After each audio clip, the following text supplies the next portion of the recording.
વાત કરીએ આપણે વડોદરાની તો ચિત્રકલા વેલી આર્ટ એન્ડ ઇન્ટિરિયર સ્ટુડિયો દ્વારા આર્થિક રીતે મજબૂત ન હોય તેવા ભક્તોને સહાય કરવામાં આવી।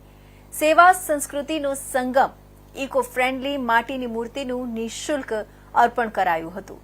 અર્પણ વિધિનું આયોજન કરવામાં આવ્યું હતું। પર્યાવરણ સુરક્ષા, પરંપરા સંરક્ષણ અને સામાજિક સેવા આ ત્રણેયને જોડતી એક અનોખી પહેલ કરવામાં આવી હતી।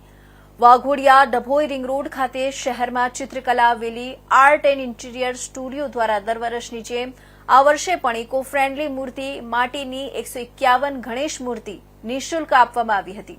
આ કાર્યક્રમનો હેતુ માત્ર પર્યાવરણ જાગૃતિ પૂરતો નથી, પણ સેવા વસ્તીના એવા પરિવારોને પણ સહાય કરવાનો છે જેઓની આર્થિક સ્થિતિ મજબૂત ન હોવા છતાં પોતાના ઘરમાં ભગવાન ગણેશની સ્થાપનાની ભાવના ધરાવે છે।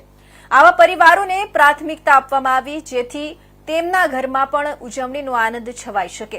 આ શુભ અવસરે વોર્ડ નંબર 16ના કાઉન્સિલર સ્નેહલ પટેલ, સ્નેહલ મનીષ પટેલ, વોર્ડના પૂર્વ પ્રમુખ ભરત ઠક્કર, વોર્ડ મહામંત્રી પરેશ પટેલ, વોર્ડ 16 મહિલા મોરચા પ્રમુખ સુનીતા શર્મા, સોશિયલ મીડિયા પ્રદેશ કારોબારી દક્ષેશ પટેલ અને કલાકાર ગોવિંદ વિશ્વાસે હાજરી આપી તેમજ તેમના હસ્તે દીપ પ્રાગટ્ય કરી અર્પણ વિધિની શરૂઆત કરવામાં આવી હતી।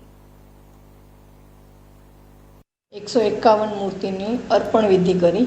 વિતરણ તો ના કહી શકાય કેમ કે ભગવાન છે એટલે ભગવાનનું કોઈ દિવસ વિતરણ આપણે કરી શકીએ નહીં, એટલે 151 મૂર્તિઓ અમે જે આપી અને લોકો હર્ષોલ્લાસથી લેવા પણ આવ્યા અને હરખથી ઘરે લઈને બી ગયા।